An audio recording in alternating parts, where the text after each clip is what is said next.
But, Mark, let's close out the podcast doing what we do every week. Well, I shouldn't say every week. We missed last week because we did the podcast later than usual that week. But because our internet's down, I've got the games on my phone. I'm going to have to go ahead and update our picks kind of spreadsheet after listening to it. But we'll go game by game, giving off a winner for each game this week in the NFL. Let's start Thursday night. The Packers going into Seattle, 4-1, faces off against 4-5. Who you got? Yeah, Seattle's starting to kind of, come back a little bit, show some life here. But at the same time, the Packers got something going on, which is called needing to save the coach's job. Yeah. So I'm going to trust Aaron Rodgers to unfortunately win this game. Although I don't want to, I'm going to have to agree with you. And I want to pick the Seahawks, mainly because they are in Seattle, 12th man, going to bring the noise on Thursday night. But, I mean, Aaron Rodgers is going to do everything he can to will this team into the playoffs. And Seattle isn't as strong as it used to be. Hey, maybe a touchception can help them in this game as well. Then we move on to the Sunday games. The first one, AFC North matchup. The Bengals, who now have their new secretary on the staff, which is fun. The Hugh Jackson joining the crew for the Bengals. Very special assistant. Very special assistant. To the head coach. When you said that, it almost reminded me of like something that like Vince McMahon had said in WWE of like, and he's going to be our very special assistant to the commissioner here at WWE. It's like when they offered the job to Hugh, like, hey, you want to be the assistant to the head coach? Assistant head coach? Assistant to the head coach. You mean the special assistant head coach? Yes, yeah, sure. Special assistant to the head coach. Who do you go with in this one though? Bengals or Ravens? I don't know. It's tough. I was feeling really good about the Bengals for a little while, and then the Saints came to town. Yeah, and they've kind of fallen apart. The Saints. The Ravens, I had them as a division winner, and that's not looking too great at the moment. Rumors are being out there that maybe Flacco's going to get benched before the end of this year. Ouch. So I'm going to actually go with the Bengals.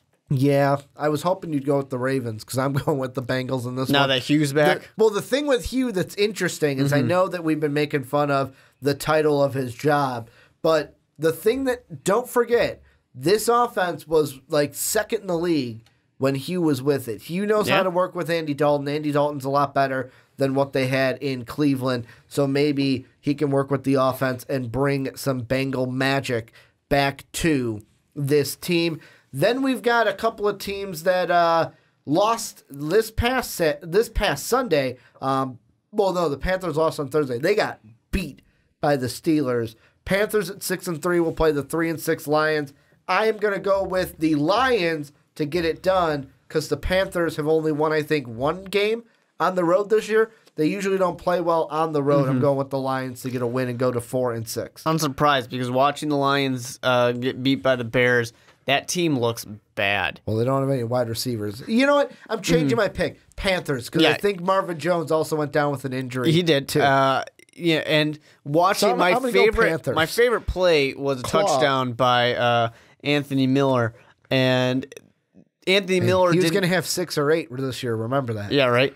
Anthony Miller didn't really deserve that touchdown. He got the touchdown because literally defensive backs from the Lions are pointing, saying, you go get this guy. No, I got that guy. But you go get that guy. But you know who deserved that touchdown on my fantasy team? Mitch. That's right. Mitch deserved that touchdown. Good old Mitchell. Good old game between two quarterbacks who don't go by the shortened versions of their names. Yep. Unlike the coaches who both go by Matt. I don't know why that was something that the commentators needed to inform us, but both those coaches go by Matt. First game ever. Mitchell and Matthew? Yeah. For the quarterbacks? They both prefer their full names. Do they? I thought Mitch was like, call me whatever, I don't care. I don't know. Apparently he likes Mitchell. He doesn't want to upset his mom. But yeah, the Lions looked like a disaster of a team with a great defensive head coach. So I don't know what happened there. but I'm going to obviously claw up. Yeah, I changed my mind because the Lions traded Golden Tate. They lose Marvin Jones. And I'm just going to change it on the fly because nothing's locked in until game time. Then the next one, an AFC South matchup. Titans, they go ahead and beat the Patriots this week, but the Colts, they get a big win off of the Jaguars. And one thing I have to read from my Twitter timeline, one of our loyal listeners to the podcast, at Shano Mac, good old Shano Mac _25 on Twitter, said to me this weekend, at Colts beat the at Jaguars. Hell yeah, they can't beat us with luck and in Indy. And we have a great O-line, no sacks for the 4th straight game. That's really good in my opinion. I don't believe very many people picked that. And then he put hashtag Colts and then at Ricky Widmer, which is why it showed up in my notifications. And because of that, you know what? The Titans have been playing well, but this one's in Indy. The Colts haven't given up a sack in 4 games. I'm going to go with Indy to get the win this week against the Titans. Yeah, I'm not very high on either one of these teams, obviously. You think the Texans are still going to win the division? They should. I don't think there's anybody out there who really wants to compete for anybody here. You know, I understand that's impressive for the Colts to not be giving up sacks. That's great. But for me, when it really comes down to it, is I'm gonna trust in Andrew Luck, of course. But the thing is, there's just not really anything about the Titans that's that exciting to me. I know that they just had a terrific performance. Was this past week mainly, and I don't mean to cut you off, was this past week basically the same thing we saw when the Lions played the Patriots? It's just Vrabel really knows, like Vrabel and Patricia really know Bill Belichick and understand how to beat their team. I kind of think so. I think it's just surprises. It's guys who are familiar with the team. They're used to it. They know how to compete against that. And you have kind of fluke losses for the Patriots out there because the Patriots are good for a few of those just bad, what the hell happened there type of losses. They had one against the Jaguars as well. So I don't know. I'm really tempted to ride that, but I think it is just a kind of out of nowhere anomaly, and I'm going to have to go with the Colts. Then the next one, we got the Cowboys going into Hotlanta to play the Atlanta Falcons, a couple of 4-5 teams. Yeah. I'm going with the Falcons in this one. Good. The Cowboys, to me, they are a team this past week. Like, I know they got the win. It was a divisional game. Anything will happen in those divisional games. I think in Atlanta, Atlanta's going to get rolling. It might be a closer game, like a 10-point game, but I am going to go with the Falcons to get the win over Dallas in Hotlanta. Like only 10 points scored total in the 10 game. to nothing. You know, I'm going to actually go with the Cowboys on this one. I like what they can do with Amari Cooper. I like some of the hints that we're starting to see for Dak Prescott to kind of feel like, hey, maybe I can throw the ball a little bit. So I can think, throw it more than 10 yards. Checkdowns aren't the only routes. Crossing routes. Look what I got. And I hear I had one of these talented route? wide receivers back in the day, but I don't remember. Give and go. So I'm going to go with this. I'm going to go with the Cowboys. Then the next one, another kind of South versus North matchup in the NFC. We have the dysfunctional Buccaneers at 3-6 going up against the Giants. I'm picking the Giants for one reason. Not only because it's in the Meadowlands, but number two, the Bucs are dysfunctional, and I am not going to pick the Bucs for the rest of the year. Well, I'm going to pick the Bucs this time because I don't think I can pick the Giants to win games because they won last week. They did, but against a very, very hurt 49er team. Exactly. So I'm going to have to go with the Buccaneers. I think they have a little bit more talent, and the Giants wouldn't mind losing games and keeping a high draft pick. Well, the next game should be a good game. I say should be based off the record. A couple of 6-3 teams. The Houston Texans will go into our nation's capital, Washington, D.C., to play the Redskins. What are you thinking? Are you going with Houston, who's the favorite? Or are you going with the Redskins at home? Yeah, I'm going to roll with Houston on this one. I just think they've got a little bit of a better team. They've got some great ability offensively. and so many defensive talented players.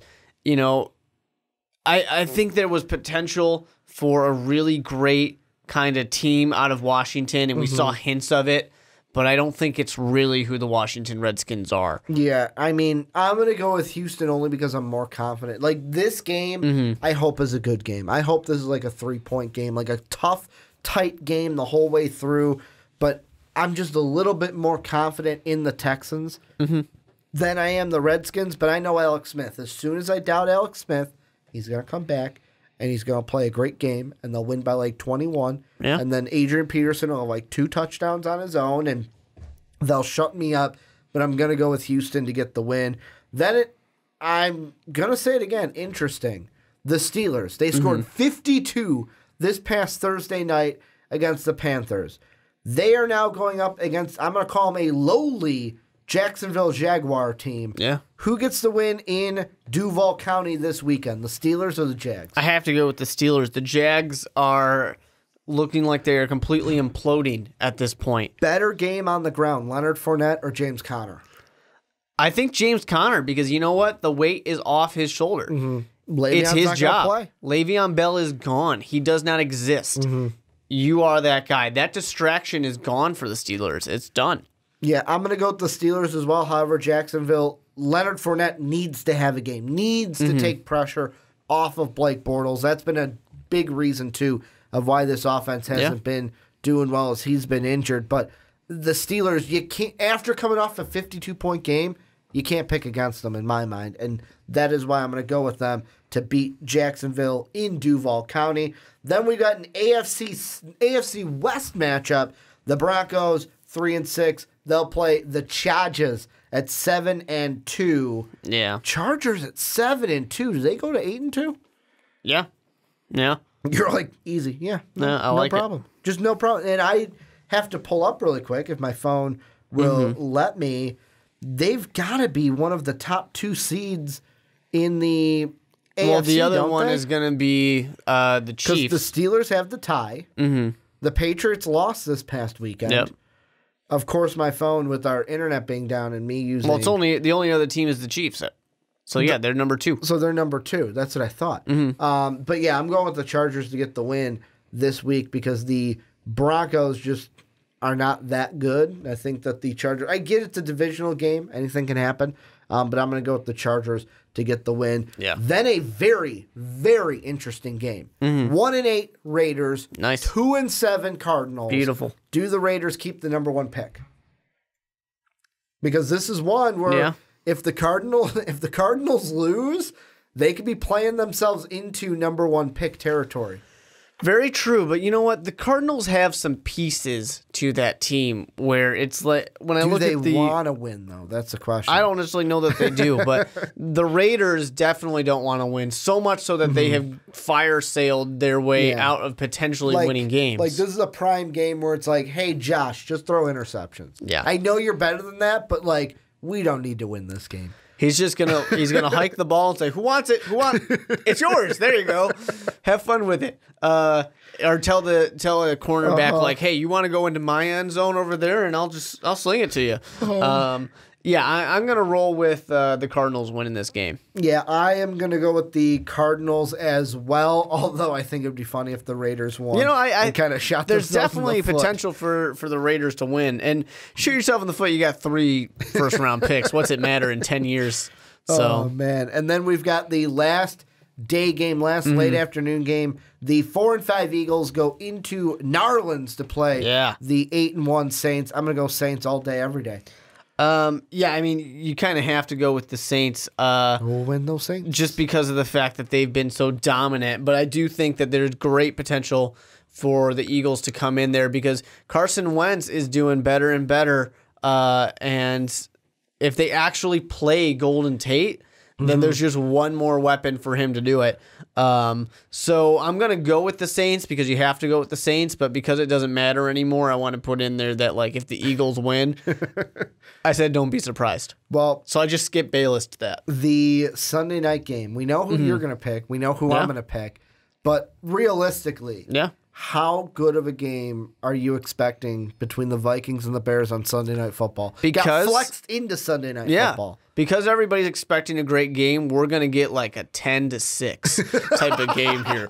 Like, it's going to be shit. Defenses galore. Right? And both these Defenses teams... and run games. Yeah, both these teams have great defenses, so it's totally possible. And I mean, the Bears kind of have the Bears have a run game. The Bears have a run game when they feel like using it. Yeah. Is really what it is. I know that the Vikings have one because we got Dalvin Cook and Latavius If Murray. the Bears want to commit to actually giving Jordan Howard the ball every once in a while, they have a run game. It's interesting to see, like, just that command that Mitch Trubisky had the game against the Lions. Do you think Mitch is thinking about this one? Because technically he should have beat the Vikings in Chicago last year. He might. But I think that he's getting the swagger. He's getting the confidence. And people like to make little comparisons to Aaron Rodgers when it comes to Mitch Trubisky. Well, it doesn't bode well for the Super Bowl argument. No, he'll get one. So that's good. More than Rex Grossman. Yeah, that's true. Rex Grossman at least was there. And he'll tie good old Trent Dilfer and Joe Flacco. So that's some good company to be around. But anyways, he's getting some of that swagger to him, and you can see the command that he had against the Lions, and that's what Mitch Trubisky needs. Number 2 overall pick, a pick that the Bears traded to ensure that nobody else could possibly get this guy. You need to start to see some of those things out of him, and it's going to be a very, very tough matchup.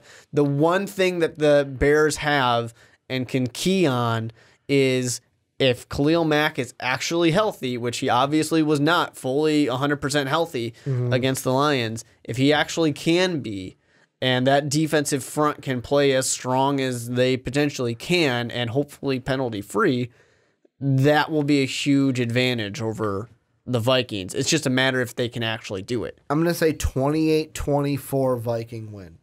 Like, I think that there's going to be offense in this one. I think it's going to be close.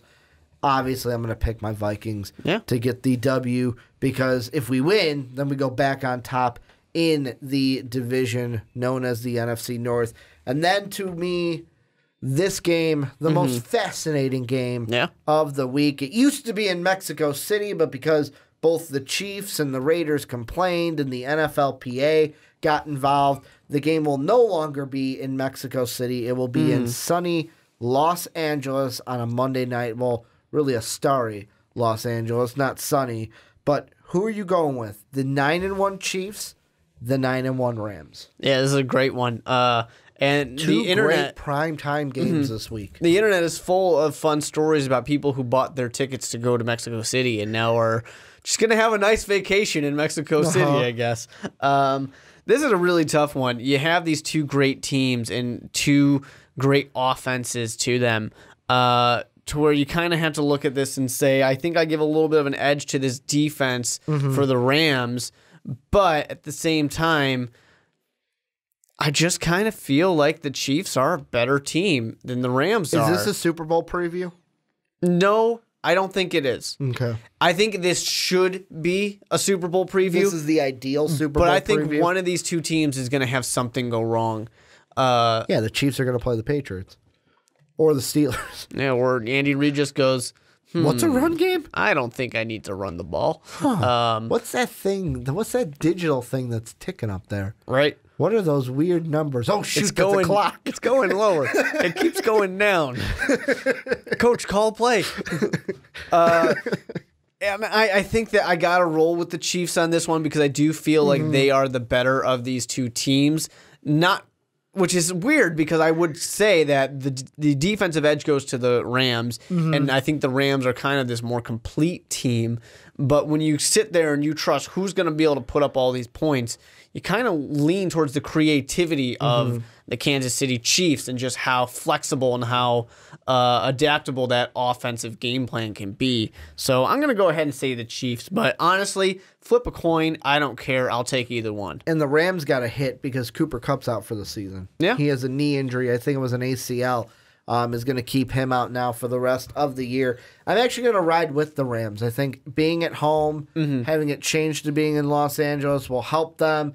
They will get the win, although this could be like a 52-48 kind of slugfest kind of a game with how these two teams could score at will. I mean, look at Jared Goff when he played in the Coliseum against the Vikings earlier this year, and had himself a game. But the last thing I want to ask you is, before I end everything, is about the whole moving it. What were your thoughts when they decided we're going to move it back from Mexico City to LA because of the playing conditions? Yeah, good.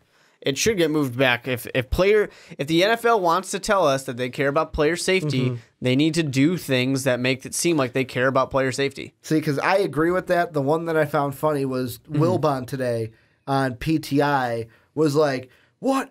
You're telling me that a little bit of sod is going to keep them off? Look at Chicago and look at Heinz Field and how those fields are torn up, but they're playing on those fields each and every week." Yeah. Where I was like, come on, we complain about the Chicago field all the time. It shouldn't be like that, but it is. Yeah, and you know, the NFL, they kind of needed to rebound because they got a lot of flack from flexing the Bears game into Sunday night because of the fact that the Bears then have basically 2 days until their next game. Yeah. So it's the early Thanksgiving Day game too. Late Sunday, early Thanksgiving. They might as well just flex it to Monday night and say, "Fuck you, Bears! You're not going anywhere." So they got a lot of flack for one player safety thing, so they needed to come back and say, "We care. Look, everybody, we care." Which, I mean, I think Dave and I talked about that when it got flexed. Of like, the Bears, you're not going to practice Monday. Tuesday, you're just going to do maybe some you're going to do practices, but maybe some walkthroughs, and you ain't practicing Wednesday because you're traveling the game. Yeah. You got to travel to Detroit and make sure that you're ready for that game. You got 1.5 day of practice, basically. Yeah, so it's going to be a very short week for the Bears following their Sunday night game. Against a team that, of course, is going to want some revenge. Yeah, it's going to want to beat them up, so either the Vikings or the Lions. But this is where you guys come in. Let us know your picks for this week. What games are you looking at? What games are you excited for? A little bit of housekeeping here at the end. Make sure to check out our Patreon page down below in the description, patreon.com/Most Valuable Podcast. We obviously cannot do what we do each and every week without the help of our patrons, so we thank them each and every month for their support. You can also support us by getting yourself an MVP t-shirt down below in the description or at mostvaluablepodcast.com, where you can catch MVP each and every day. And then last but not least, make sure to go to Apple Podcasts, go to iTunes, rate the Onside Kick. Let us know why you like listening to the podcast each and every week. Thank you guys. You can check out mock draft, anything you think about that, let us know what you think. Anything you think about our picks, let us know what you think about that as well. Thank you for listening on podcast services around the world. Thank you guys for watching us on YouTube. But as always, have a good day, everybody.